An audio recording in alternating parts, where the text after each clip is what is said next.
Gündem çok sık değişiyor.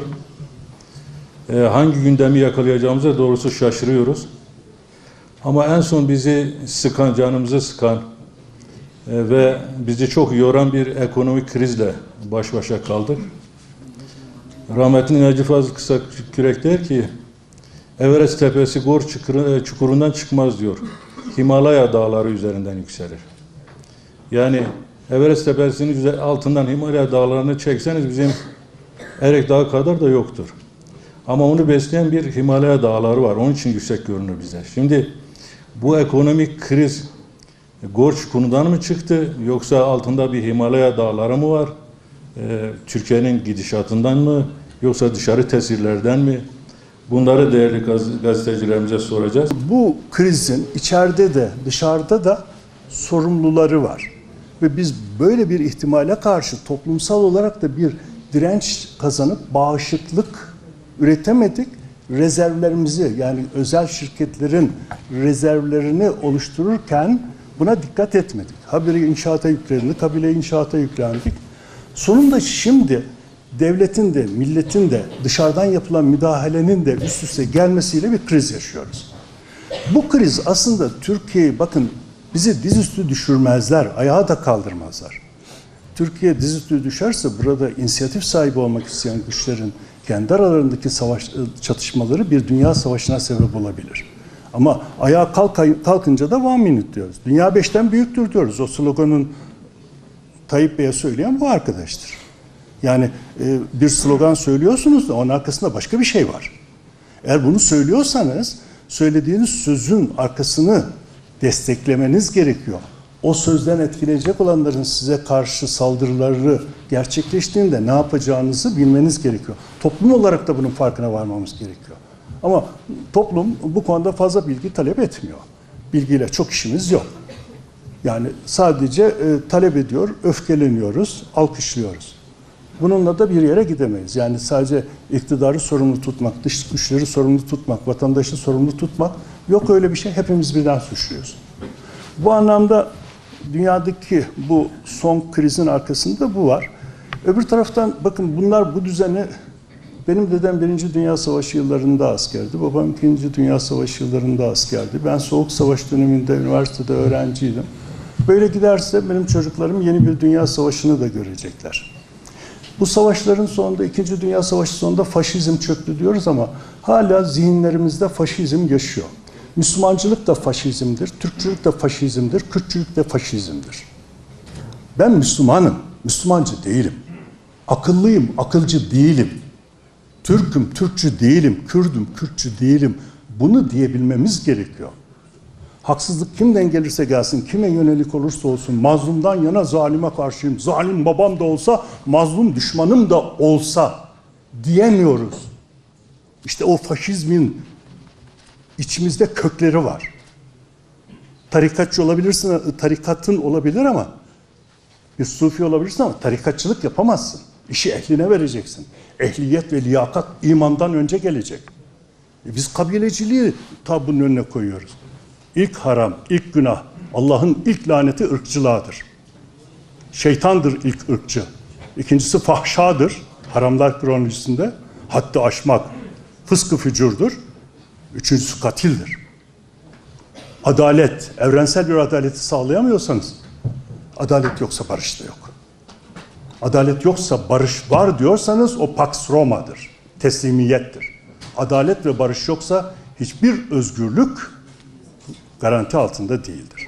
Bunları sağlayabilmemiz için Kürdün Türk'e, Arap'ın Çerkez'e karşı olması değil, birbirimize karşı kazanacak bir zaferimiz yok. Birlikte kazanacağımız tek bir zaferimiz var. Yoksa emperyalizmin oyuncağı oluruz ve oluyoruz. 1. Dünya Savaşı öyle bitti. 2. Soğuk Savaş komünizmi de çöktü. Bugünkü kriz kapitalizmin krizidir. İstediğiniz kadar kapitalizme karşı olun. Bütün iktisadi sistemimiz, kavram, kurum, davranış psikolojisi olarak tamamen kapitalisttir. Dindarımız da böyledir, liberalimiz de böyledir. Kapitalist sistemin rasyoları içerisinde, labirentleri içerisinde koşturuyoruz. Özgün bir ekonomik model ortaya koyamadık. Bu felsefeyi, bu bilimi gerçekleştiremedik. Onun için hep başkalarını suçlamak değil, kendimizi de suçlayalım, üniversitelerimizi de suçlayalım. Evet, ilahiyatçılarımızı da suçlayalım. Faiz haramdır demekle bitmiyor. İlahiyatçı enflasyonu bilmiyor, iktisatçı ribayı bilmiyor. Ne olacak? Savrulup gidiyoruz yani. O zaman kendimizi de eleştirmemiz gerekiyor. Biz ekonomi için mi yaşıyoruz? Yoksa yaşamamız için mi ekonomiden faydalanıyoruz? Faydalanmamız gerekir. Biz genel olarak şimdi homo economicus dedikleri bir dönemden geçiyoruz. Kapitalist dönemin otomatik şeyi, yani ekonomik hayvan duruma, yani yer, içer, yatar, kalkar, efendim mal sahibi olur, mülk sahibi olur vesaire ve sonra işte öldüğünde de güzel bir mezar yaptırır kendisine, işte görkemli bir mezar yaptırır, biraz çelenkler getirirler.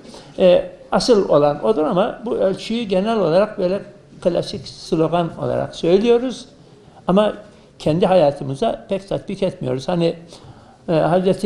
Musa zamanında Karun dedi ki Hz. Musa'ya, bana ilmi simyayı öğret. Yani her tuttuğu şeyden altın elde etmeyi öğret. Öğrendi. Öğretildi denilir. Bu bir güzel bir şeydir.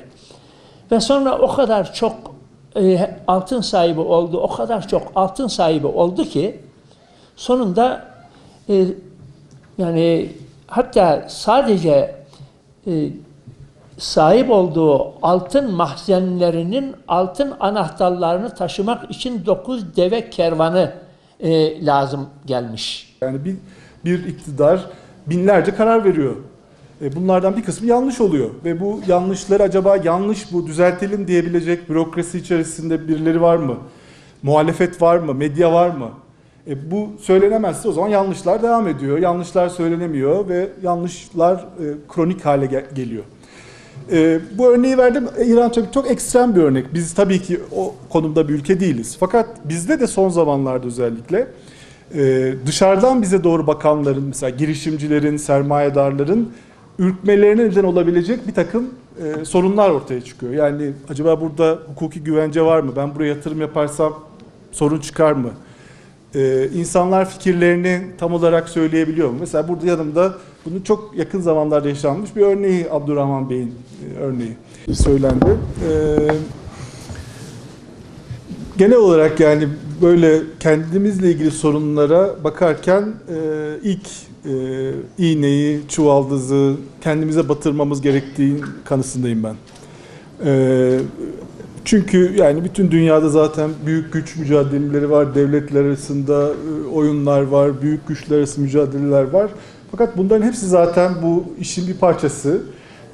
Bunlarla ilgili eğer bir saldırı altındaysak, bir sorun varsa bunda da mücadele etmek zorundayız.